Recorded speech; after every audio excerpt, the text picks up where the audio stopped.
আমি আজকে ইলিশ মাছ রান্না করবো। তেল বসিয়ে দিচ্ছি, কালো জিরা দিয়ে দিয়েছি, কালো জিরা ফোড়ন দিয়েছি, লঙ্কা হলুদ নিয়ে নিয়েছি, লঙ্কার গুঁড়ো নিয়েছি, হলুদ নিয়েছি, কাঁচা লঙ্কা।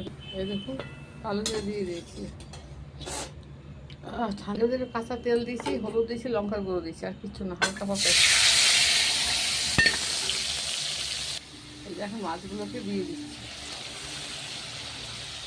এখানে একটু হালকা উল্টে পাল্টিয়ে জল দিয়ে দেবো।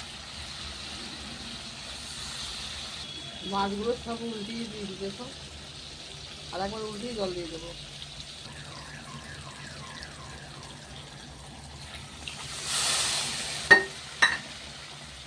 মাছটার তেল আছে, দেখুন পাতলা ঝোলি করেছি, কত সুন্দর হয়েছে।